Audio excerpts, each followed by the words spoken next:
Bonjour et bienvenue à cette nouvelle vidéo de la formation gratuite sur la lecture et interprétation des textes ayurvédiques. Je suis Rita de la chaîne Ayurnatur et on a commencé cette formation avec Paidya Mateusz Macedo depuis plusieurs années. Il s'agit d'une formation qui est avancée, donc si vous tombez pour la première fois sur cette vidéo, il vaut mieux commencer dès la leçon numéro 1 de la playlist Ashtanga-Hridayam de la chaîne Ayurnatur. Si vous êtes débutant en Ayurveda, vous avez d'autres formations gratuites que vous pouvez suivre sur différentes playlists de la chaîne. Et sans plus tarder, on va continuer avec cette leçon.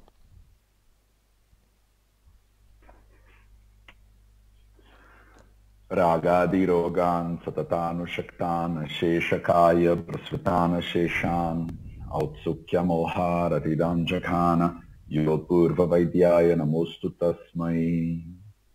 Soyez les bienvenus à cette nouvelle vidéo de la série Vida Vedana Samhitas de la chaîne YouTube. Je m'appelle Mateusz et aujourd'hui on va continuer notre lecture de l'Ashtanga-Hridayam Sutrasthana. On est en train de débuter le chapitre 5.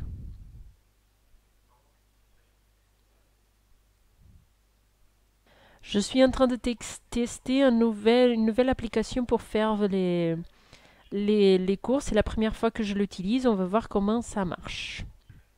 Ok. Donc, Ashtanga-Hridayam Sutrasthana, chapitre 5, shloka numéro 1. On va voir les shlokas 1 et 2. Pancha Moda Yayaha. Panch, c'est le numéro 5.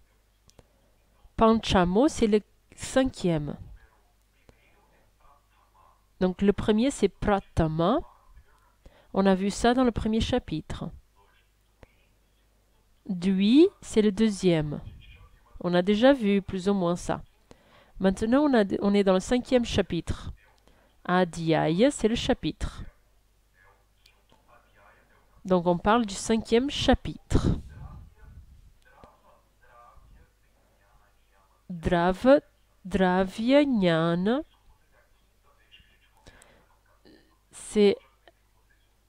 on est déjà en train de commencer ce chapitre. Si vous n'êtes pas familiarisé avec cette traduction, vous pouvez regarder le chapitre 1. Je pense que c'est peut-être la deuxième vidéo. Dans la vidéo numéro 2, j'explique tout ça. Basiquement, ça c'est le Ataha à partir de maintenant. C'est une syllabe un peu sacrée qui est très auspicieuse. Ce chapitre s'appelle Dravya Vijnana. C'est la connaissance des drava, des substances liquides.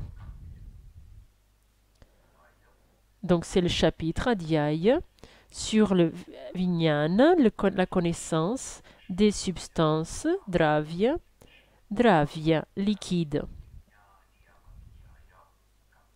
Donc c'est le chapitre sur la connaissance des substances liquides. C'est le chapitre qu'on va commencer. Vyakya, c'est parler. Donc c'est dans le futur. Donc c'est le chapitre dont on va parler maintenant, à partir de maintenant, dans le futur. Donc le chapitre sur la connaissance des substances liquides va être expliqué. Donc le grand Atraya Purnavasu, c'est ici Atraya Dayo, Atraya Adi, Maharshayaha.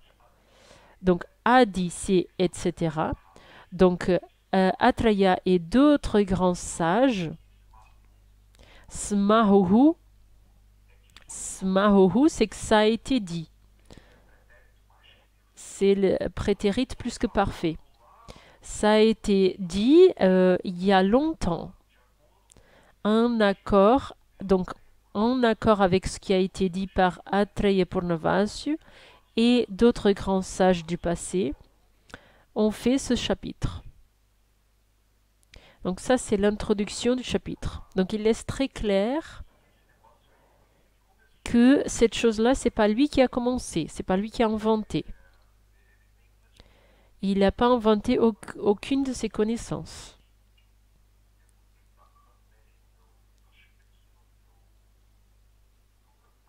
Donc le chapitre 5, c'est un chapitre qui parle des connaissances des substances liquides. Drava, dravya, vijnana. Donc les substances des substances liquides. Et là, il commence le chapitre 5.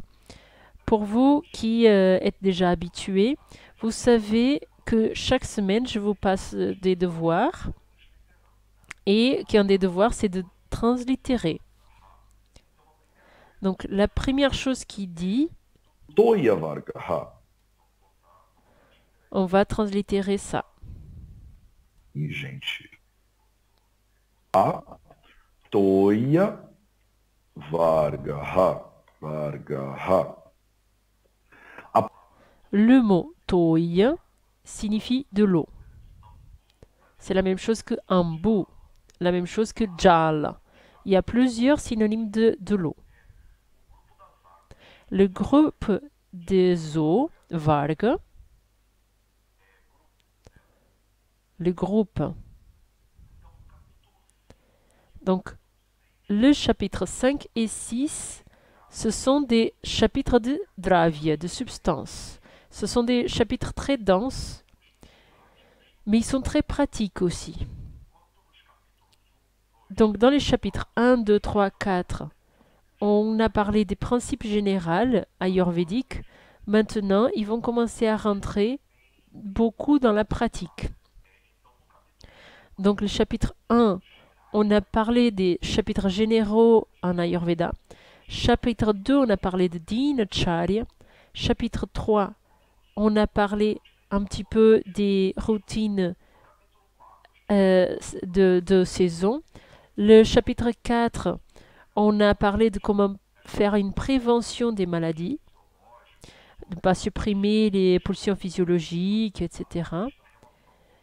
La relation de l'homme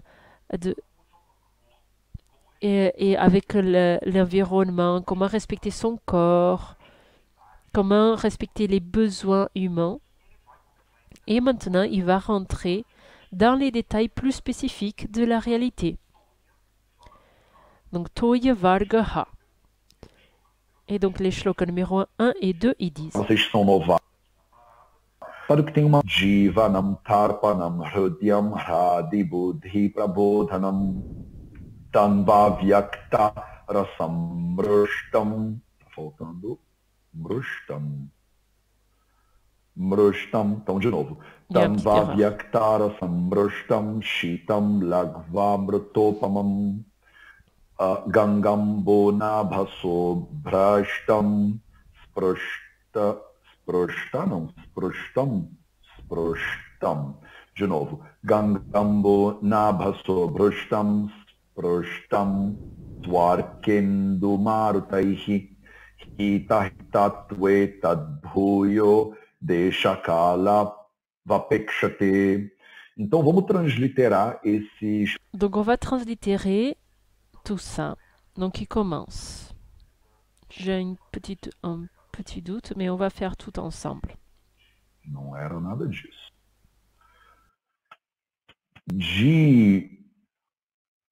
Gente, que mania de mudar minha letra. Jivanam Tarpanam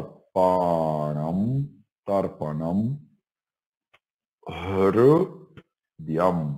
Jivanam Tarpanam Hrudyam Hladi Buddhi Prabodhanam.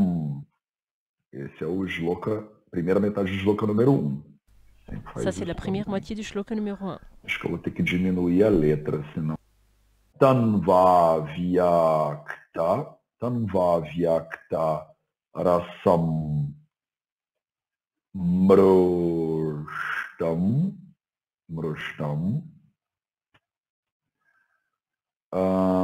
Shitam Lagva Mrutopamam. Esse é o shloka número 1. Ça, c'est le shloka numéro 1. Et le shloka numéro 2 commence. Gang. Eita, não, não vou disso. Gangambu. Na bhaso. Brashtam. Nabaso Brashtam. Nabaso Brashtam. Ele não quer que eu fique aqui. Sprostam. Twarke.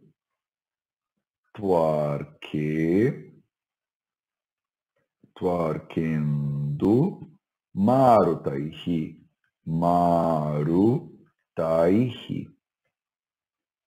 Que normalmente eu boto. Normalement, je mets les lettres un peu plus petites, mais là, j'ai envie que ça rentre tout dans votre écran. Donc, je suis un petit peu limitée. Je diminue un petit peu, j'espère que ça soit encore lisible pour vous. Hitatve. Hitatatve. Tad bhuyo, hitatve tad bhuyo, deixa kala, vapekshate. E esse é o shloka numéro 2. Ça, c'est le shloka numéro 2. Donc, on a ici la translittération des shlokas 1 et 2. Et donc, il a commencé le chapitre. L'idée, c'est que vous avez déjà translittéré ça à la maison. Si vous le suivez depuis un moment, vous savez que si vous avez translittéré à la maison, maintenant, on va corriger simplement. Je ne vais pas vous donner la translittération comme référence. Je vais vous donner par la suite le sanskrit comme référence. Parce que dans ce chapitre 5, on va augmenter dans un petit peu de... On va vous donner, augmenter encore un peu le degré de demande. Donc, à partir du chapitre 6, je ne vais plus translittérer. Donc ici, le 5e, c'est le dernier chapitre où on va translittérer. Mais du coup, j'ai translittéré pour vous aider, mais on va suivre par le sanskrit. Je vais laisser la translittération ici en bas pour vous. Mais on a fini avec toute la translittération originale, comme on a commencé depuis le début. Je cherche mon stylo. Peut-être que vous allez être un petit peu perdu maintenant au début si vous n'êtes pas habitué. Mais avec le temps, ça va aller de mieux en mieux. Je vois ici dans le commentaire des têtes un petit peu avec la peur, mais vous pouvez y aller. On est ensemble, on va réussir. Ivanam, Tarpanam, Hrudyam, Hladi, Buddhi Prabodhanam. Donc il parle de plusieurs caractéristiques différentes. Jivana, Jivana, c'est ce qui te remplit d'énergie. Et ils traduisent Divanam par quelque chose qui te donne de la vigueur, te donne de la vie. Tarpana, c'est ce que va nourrir, c'est ce qui va donner de la nutrition. Rutyam, Rut signifie le cœur. Rudyam, ça serait par exemple cardiotonique. C'est quelque chose qui va nourrir le cœur. Ça serait peut-être une traduction un peu plus abstraite, plus holistique. Buddhi Pradhanama. Donc c'est la capacité de processer des informations, de connecter des idées. C'est l'intelligence humaine. Prabodhanam, c'est plus tranchant. C'est un intellect plus tranchant.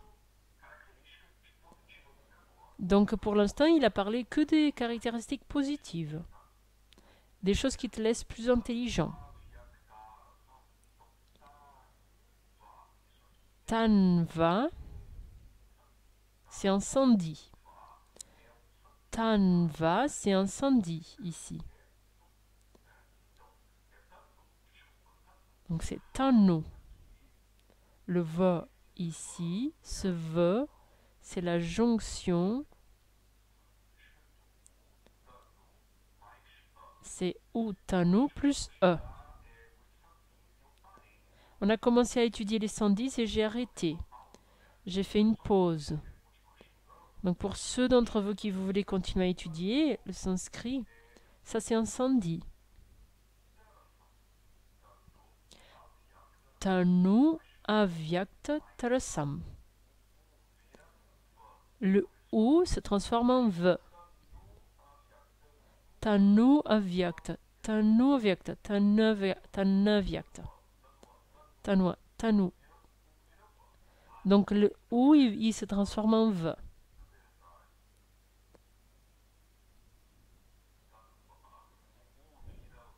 Le ou se transforme en v Roland plus e. Donc c'est tanu avyakta. Ce sont deux mots différents. Donc j'ai séparé ici, mais juste pour que vous puissiez accompagner. Le mot avyakta, c'est que ça ne peut pas être compris, ça ne peut pas être vu. Littéralement, avyakta, c'est la vue, donc c'est quelque chose qui ne peut pas être vu. Mais on utilise beaucoup l'indriya de vision, le sens de la vision, pour parler de tous les indriyas, de tous les sens.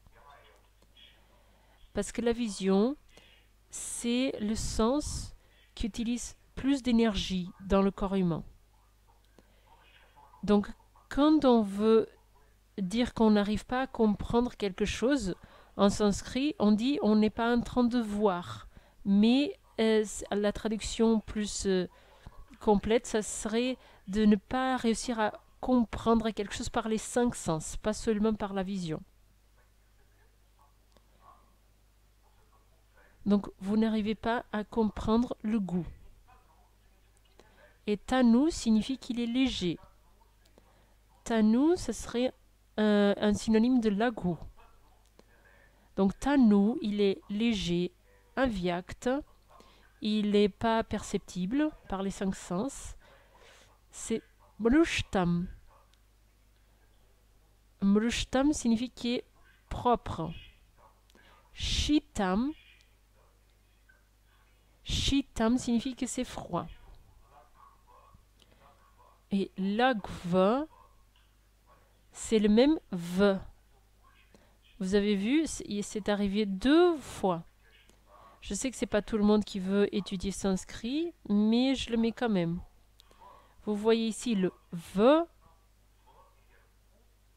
c'était un ou plus v qui s'est transformé en v. Et ici, il y a la même chose qui va se passer. Lagv, en réalité c'est laghu, plus amrutopamam.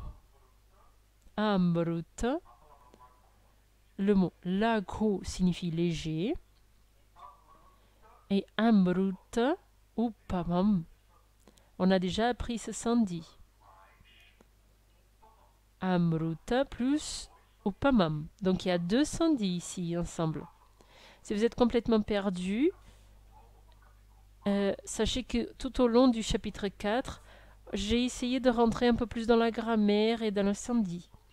Mais j'ai compris qu'il fallait arrêter parce que c'était un peu trop difficile pour vous de suivre. Donc j'ai arrêté un petit peu dans la grammaire de sanskrit. Mais là, je fais juste cet aparté pour ceux d'entre vous qui veulent s'approfondir dans le sanskrit. Donc il y a deux sandhi ici. Donc ici il y a la que fe, mrutta upamam, mruto upamam. Donc lagva mruta upamam, il est léger. Il est amruta upamam. Upamam signifie le meilleur de tous. Et le meilleur amruta. Le amruta, c'est le nectar.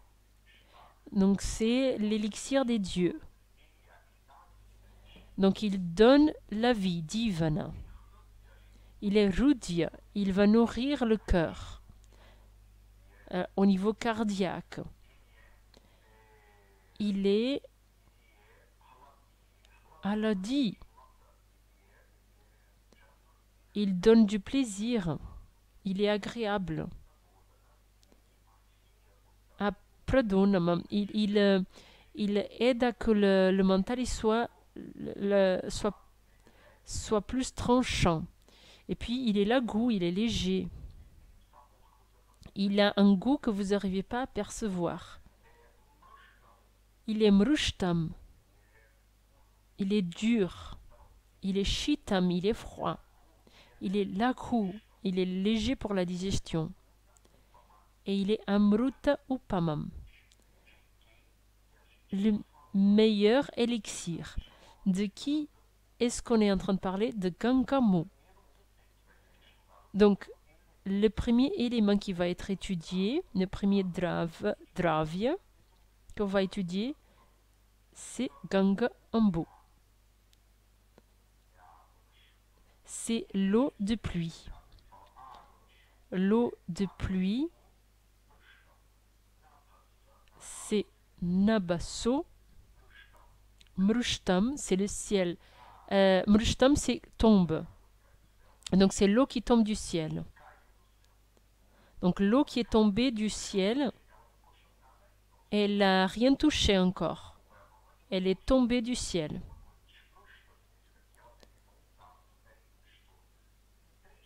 Shtrushta, c'est qu'elle a touché trois choses. Twarka. Donc on a ici à nouveau un sandhi. Ce toit ici, en réalité, c'est tout plus e. Je vais le faire ici pour que ce soit clair pour vous. C'est le tout plus arca. Tout plus e, ici ça fait toit. Tout, c'est une particule qui donne emphase à ce qu'on est en train de dire. Arca, Hindu, Maruta. Donc ici c'est un autre sandhi. Arca, Hindu.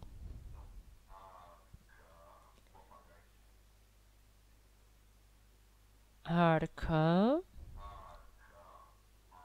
plus, Arca plus, Hindu. Et donc ici, il y a une autre jonction. Tu Arca, Hindu, Marutai. Arca, c'est les rayons de soleil. Donc cette eau qui est tombée du ciel, elle a été en contact spécifiquement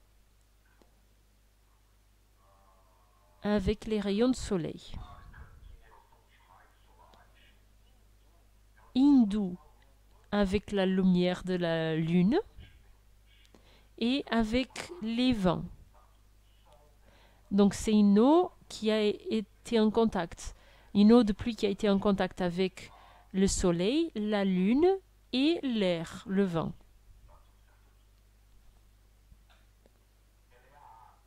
Donc c'est l'eau qui tombe directement du ciel. Elle a été en contact avec le soleil, la lune et l'air. L'eau, elle est hitaitam. Elle peut être hita ou ahita. Elle peut être bonne pour la santé ou moins bonne pour la santé, ou pas bonne pour la santé carrément. ça dépend beaucoup de la qualité de quoi? De la qualité de Deeshakal Apekshate. Donc, on a besoin de se rappeler à Beshata que dépendant du terrain, dépendant de Kal, de la météo, cette eau, elle peut être hita ou ahita. Elle peut être salutaire ou pas bonne pour la santé. Donc, je viens de essayer de vous redire le shlok tout entier. Donc, on va essayer de tout redire dès le début. Donc, qu'est-ce qu'il dit dans le shlok numéro 1 et 2? Donc, il dit Ata toya vargaha. Il dit, maintenant, on va parler de l'eau. Rappelez-vous qu'on est dans le chapitre des liquides. Donc, dans le chapitre de liquide, on va parler de plein de liquides différents. On va parler des huiles, on va parler des eaux, des laits, on va parler de plein de substances. Donc, il dit, maintenant, on va parler des eaux. Donc, quelle est la première eau, la principale, la meilleure? Lequel c'est le meilleur nectar de tous, selon l'Ayurveda? C'est l'eau Gangamu. Donc, l'eau de pluie. Ça peut être aussi considéré l'eau de la rivière des Ganges. Mais en fait, à la base, Gangamu, c'est vraiment l'eau de pluie. Et c'est pour ça que le Gange, c'est aussi appelé Gangamu. Donc ici, spécifique. Il pourrait dire juste Gangamu, et vous pouvez être confondu si c'est l'eau de la pluie ou si c'est l'eau des Ganges. Mais ici, spécifique. Il dit que c'est l'eau qui tombe du ciel. C'est pas celle qui est dans la rivière. D'abord, on va parler de cette eau qui est tombée du ciel. Elle a été en contact spécifiquement avec le soleil, la lune et les vents, qui sont les éléments naturels. Donc, je vais remettre ça comme c'était de base.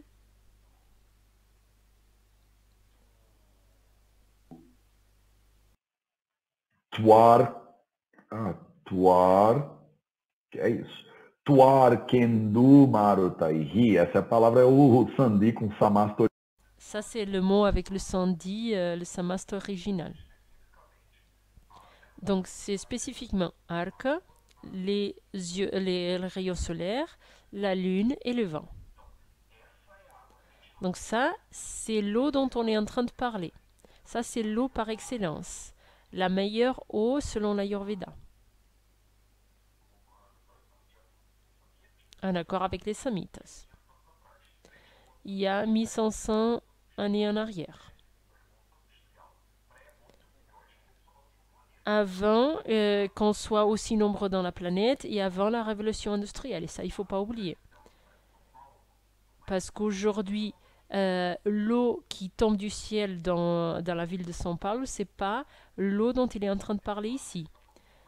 Cette eau dont il est en train de parler ici, elle n'a pas eu le contact avec la pollution. Elle a eu le contact uniquement avec le soleil, la lune et l'air.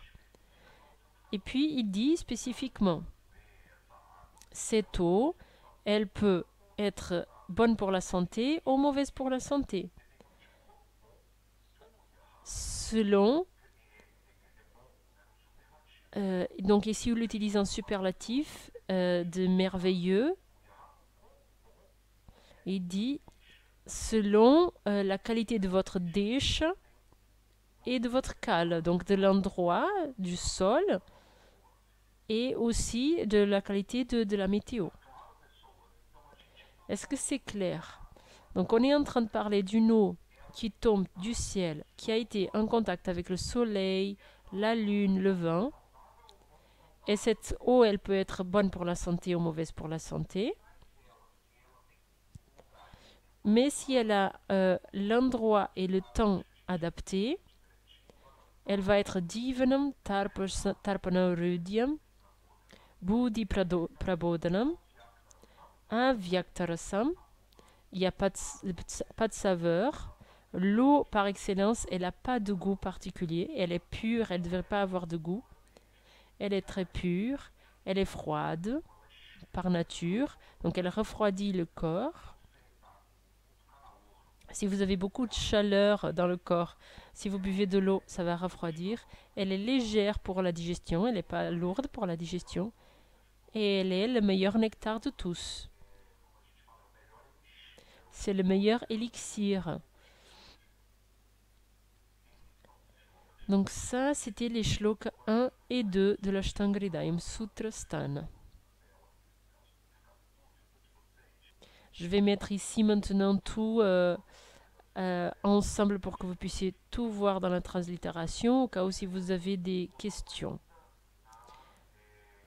Donc maintenant, je vais juste vous donner les devoirs pour la semaine prochaine.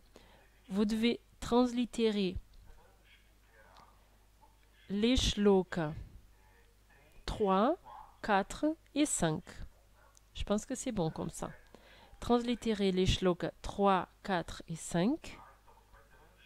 Vous allez translittérer et venez dans le cours déjà avec la translittération faite. Si vous êtes nerd ayurvédique, venez dans le cours avec les shlokas translittérés.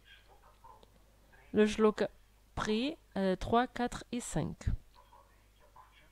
Je vous ai dit qu'à partir du chapitre 6, il n'y aura plus de translittération. Parce qu'on va commencer à créer de la vitesse. Et donc, je veux m'approcher de la façon dont on le fait en Inde. Deuxième devoir, au moins vendredi et lundi, il est important de revoir ce cours-là et de relire le shlok, ce dont on a parlé. Essayez de vous rappeler, de mémoriser et donc de revoir ce cours 2 fois. Je vous donne toujours la méthodologie d'étude pour que vous ne soyez pas perdus. Donc je vous donne tout ça de façon ouverte, gratuite, mais je ne peux pas vous pousser, vous forcer. Je peux juste vous ouvrir la porte. Maintenant, c'est à vous de travailler. Donc vous devez revoir ça 2 fois dans la semaine. Et donc, troisième devoir, avoir un moment de sampradana, de s'asseoir le matin pendant 5 minutes et relire tout ça. Donc vous prenez les shlokas et vous les relisez 3 fois. Je vous ai déjà appris à diviser la moitié d'un shlok et puis diviser en 4 pour lire tout ça doucement. Et comme ça, vous commencez à vous approfondir dans le sanskrit. Et ça le sanskrit commence à rentrer dans votre veine. Ça commence à être partie de qui vous êtes aussi. Je pense que je vais commencer à transmettre ça aussi directement en live sur Facebook parce que ce software, il me permet de le faire sur YouTube et Facebook en même temps. Je pense pas que je vais réussir sur Instagram. Je peux pas faire de live sur Instagram. Je peux le faire sur YouTube et Facebook en même temps. Et donc, on va utiliser cette application à partir de maintenant. J'espère que ça soit bon pour vous. Si ce cours il est trop compliqué pour vous, c'est pas grave. Vous pouvez regarder les autres programmes qu'on a dans le Vidaveda qui sont plus simples. Il y a beaucoup de conférences, il y a le projet 0800 qui sont un peu pour tout le monde. Mais si vous voulez vous approfondir, je vous donne ici pas à pas comment vous pouvez vous approfondir dans l'Ayurveda selon les samhitas. Ça, c'est la façon traditionnelle dans laquelle on étudie en Inde. Et c'est pas tout le monde qui étudie comme ça en Inde. Ça, c'est le hardcore. C'est les gens qui sont vraiment nerds ayurvédiques.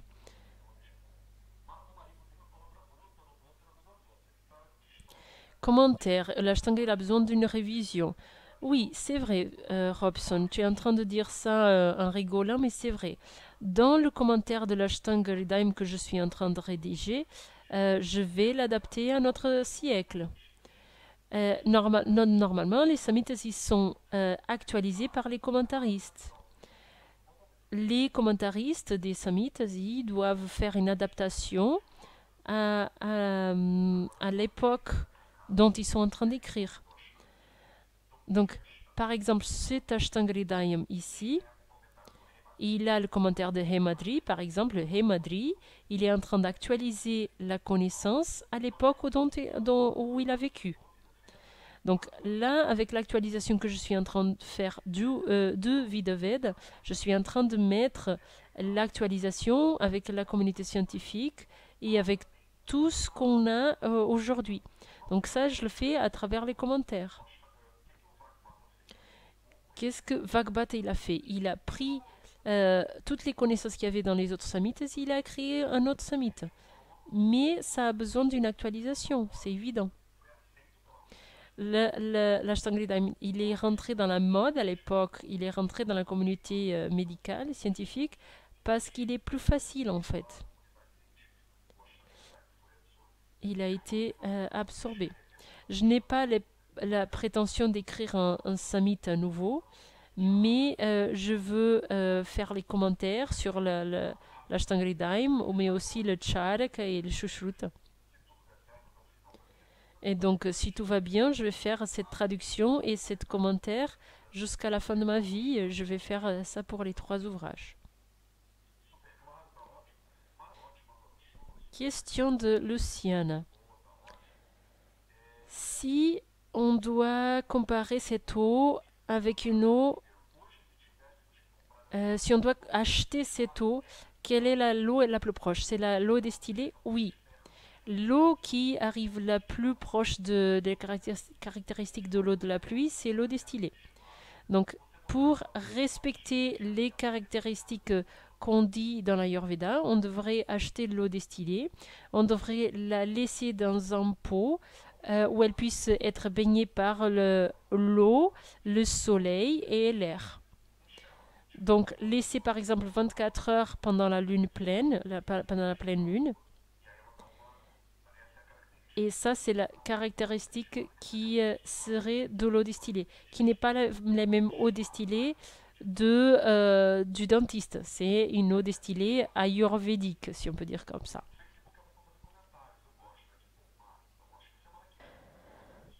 Fernanda, question. L'eau de la pluie a moins de minéraux? Oui, bien sûr. L'eau de la pluie, elle est comme de l'eau distillée. Il y a très peu de minéraux. On va étudier différents types d'eau. Donc quand de l'eau elle rentre en contact avec la terre, là, elle a des minéraux. Donc l'eau de la pluie, elle a très peu de minéraux, sans doute. Robson, comment est-ce qu'on peut alcaliniser l'eau? On n'a pas besoin d'alcaliniser l'eau, Robson. On doit prendre l'eau la plus pure possible. La meilleure eau, c'est la plus proche possible du pH neutre. Si vous buvez quelque chose qui est acide, c'est important de basifier. Si vous prenez quelque chose qui est trop basique, il faut ajouter de l'acide. Donc l'idéal, c'est de boire quelque chose qui est neutre. Donc l'idée, c'est d'être autour de 7, donc au niveau du pH. Le problème, c'est que vous essayez de compenser avec une eau alcaline une alimentation qui est acidifiante. Et ça il ne faut pas le faire. Il ne faut pas choisir une alimentation qui est acidifiante et vous ne pouvez pas compenser à travers l'eau. Il vaut mieux avoir une alimentation qui est un peu plus neutre et avoir une eau qui est plus neutre aussi. Comme ça, vous n'avez pas besoin d'alcaliniser l'eau. Vous prenez l'eau qui est neutre et c'est très bien. Donc ça, c'était notre première lecture de la chapitre 5 du Ashtanga Hridayam Sutrastama. Drava Dravya Vijnana, le chapitre sur la connaissance des substances liquides. Merci beaucoup pour votre présence et on va se voir mercredi prochain. J'espère que tout le monde soit un peu ambienté à ce nouveau software. Merci beaucoup et je vous dis à la prochaine fois. Yogan, Satatanushuktan, Sheshakaya, Prasurtana Sheshan, Autsukya Moharatidan Jaghana, Yo Purva Vaidyaya Namostu Tasmai, Vishajam Sadhu Vritanam Bhadram Agamashalinam, Abhyasta Karmanam Bhadram Bhadram Bhadrabilashinam.